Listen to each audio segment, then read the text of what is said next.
75 আমি ক্লাস 1-এ পড়ি। হাতের কাজ আমি ফুল পাখি এগুলো বানাতে পারি না। আমি একটা নৌকা বানিয়ে নিয়ে গিয়েছিলাম। আমার শিক্ষক তখন আমাকে বলেছিলেন, ভবিষ্যতে আর এটা করবা না, নৌকা নিয়ে আসবা না, নাম্বার পাবা না। 16ই আগস্ট থেকে 81 সাল পর্যন্ত কোনো পত্রিকায় বঙ্গবন্ধু শব্দটা নেই। এই যে 20টা 22টা অভ্যুত্থানের কথা বলা হয়, আমি এখন সেই অভ্যুত্থানে নিহত পরিবারগুলোর সঙ্গে আমার দেখা সাক্ষাৎ হয়। তাদের কষ্ট কি এইটা আমি বুঝাতে পারবো না।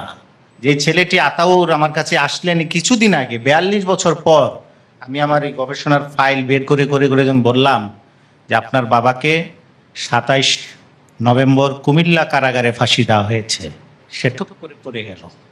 এই প্রথম সে জানলো তার বাবার মৃত্যুবার্ষিকী কবে। এই ইতিহাস তো একজনের না, প্রতি রাতে ঢাকা শহরে কারফিউ থাকে। আপনি একটা দৃশ্যপট কল্পনা করেন তো, সারা রাত কারফিউ হচ্ছে আর জেলখানাগুলোতে একের পর এক ফাঁসি হচ্ছে।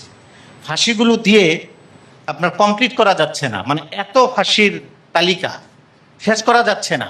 কি করলো? কুমিল্লা জেলখানায় পাঠিয়ে দিল। কারণ ঢাকা জেলখানে একসঙ্গে আপনি কত ফাঁসি দিবেন? 30 মিনিট সময় লাগে একজনকে ফাঁসি দিতে। 30 মিনিট যদি সময় লাগে, রাত 12টা থেকে ভোর 4টা পর্যন্ত আপনি কজনকে ফাঁসি দিতে পারেন? 4 জন, 8 জনকে ডাবল ডাবল ফাঁসি দেওয়া শুরু। আপনি যখন ফাঁসি দিয়ে দেখলেন যে 30 মিনিট ফাঁসি দিতে গেলে ওই সারা বছর লেগে যাবে কয়েকশো মানুষকে ফাঁসি দিতে, রক কেটে দেওয়া হতো জন্য দ্রুত তার মৃত্যুটা নিশ্চিত, আরেকজনকে ফাঁসির মঞ্চে উঠানো যেত। এভাবে ঢাকায় প্রতি রাতে যখন 8 জন দিয়ে কমপ্লিট করা যাচ্ছে না, কুমিল্লা জেলখানায় পাঠানো হলো। ওখানে আমি জল্লাদের সঙ্গে কথা বললাম, সে বলল আমি 92 জনকে ফাঁসি দিয়েছি। বগুড়া কারাগারে ফাঁসি দেওয়া, রাজশাহী কারাগারে পাঠানো, এইভাবে সারা দেশের বিভিন্ন কেন্দ্রীয় কারাগারে পাঠানো, তো শুধুমাত্র দ্রুত ফাঁসি দিয়ে মুক্তিযোদ্ধা অফিসারদেরকে যেন দমন করা যায়। এখন পর্যন্ত যদি ফাঁসির ইতিহাস জানেন, বাংলাদেশের কারাগারগুলোতে 480-90 জন, এর মধ্যে 280 জনই আপনার জিয়াউর রহমান ওই সময় এই সশস্ত্র বাহিনীর সদস্যদেরকে ফাঁসি দিয়েছিলেন, এবং তাদের সকলেই মুক্তিযোদ্ধা। এবং যেটা তারা নাপা বললেন 1 মিনিটে একজনের ফাঁসি, আমি ট্রাইব্যুনালের বিচারকদের সঙ্গে কথা বলেছি। 18টা ট্রাইব্যুনাল ছিল, ট্রাইব্যুনালের বিচারকরা বলেছেন ফাঁসির অর্ডারটা জেনারেল জিয়া সিগনেচার করে পাঠিয়ে দিয়েছেন, সো আমাকে এটা বলে যেতে হবে, আর কোনো উপায় নেই। এটাই ছিল ইতিহাস। শুধু তাই না, তাড়াতাড়ি ফাঁসি দেওয়ার জন্য একই নামে 2 জন ব্যক্তি, একজনের হয়তো যাবজ্জীবন কারাদণ্ড হয়েছে, একজনের মৃত্যুদণ্ডের আদেশ হয়েছে, নাম ডেকে ডেকে ওই যাবজ্জীবন কারাদণ্ডের এক আসামিকে নিয়েও ফাঁসি দেওয়া হয়েছে। সে চিৎকার করে কান্না করেছে যে আমি মৃত্যুদণ্ডপ্রাপ্ত আসামি নই, শোনার সময় নেই। এই অন্ধকার জিনিস দিকগুলো এখন আমরা জানি না। এবং একটা দুটা না, আমি বললাম শত শত।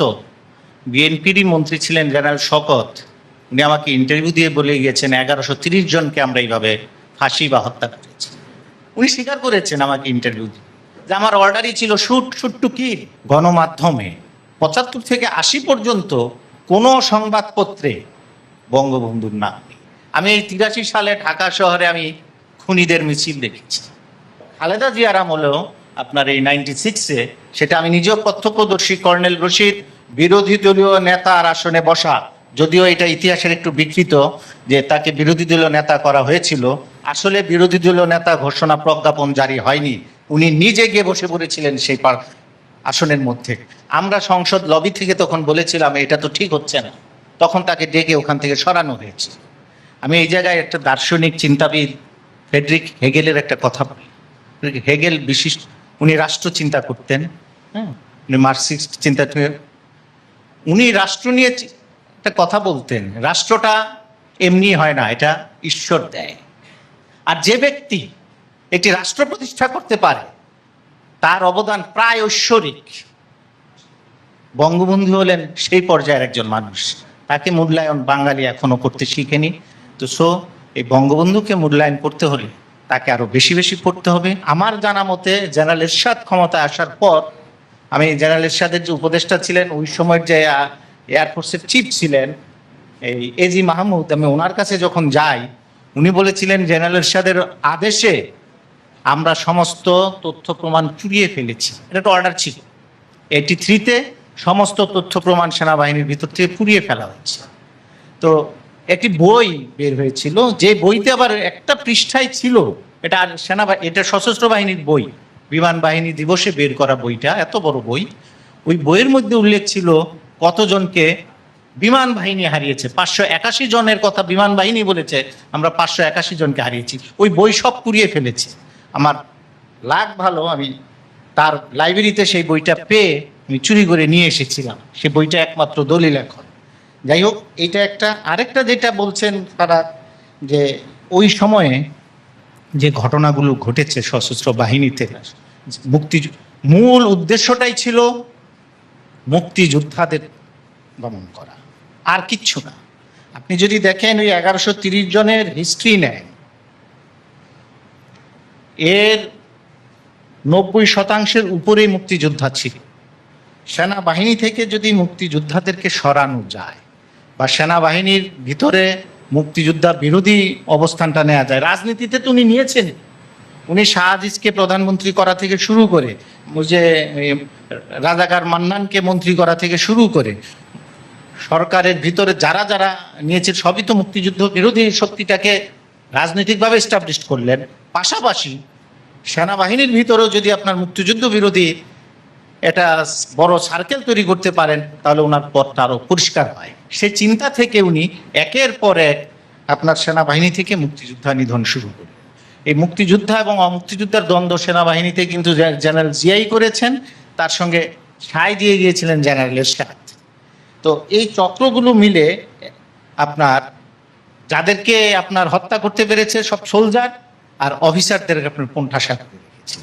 আপনি দেখবেন যে ওই সময় যারা বড় বড় দায়িত্বে ছিল সব আপনার এই কিছু কিছু মুক্তিযোদ্ধা, যেমন কর্নেল ফারুককে মুক্তিযোদ্ধা বলা হয়। নভেম্বর মাসে উনি পাকিস্তানতে এসে ডিসেম্বর মাসে বাংলাদেশে ঢুকেছেন। বঙ্গবন্ধু বলেছেন উনি যেহেতু এসেছেন ওনাকে মুক্তিযোদ্ধার স্বীকৃতি দিয়ে দেওয়া হোক।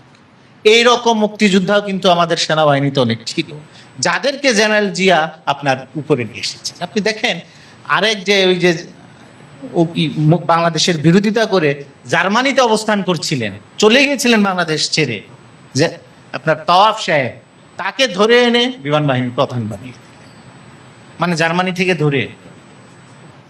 হ্যাঁ, তো জিয়ার বিরুদ্ধে তো একই অভিযোগ ছিল আপনার, জিয়াকেও আপনার এই জেনারেল ওসমানী শোকজ করে তাকেও কিন্তু আপনার ওই সেক্টর কমান্ডার থেকে সরিয়ে দিয়েছিলেন। এই ইতিহাসগুলো এই কারণে আমি বলি যে এই প্রশ্নগুলো আসবে, এই যে এই প্রশ্নগুলোর জবাব যেন একসাথে পাওয়া যায়।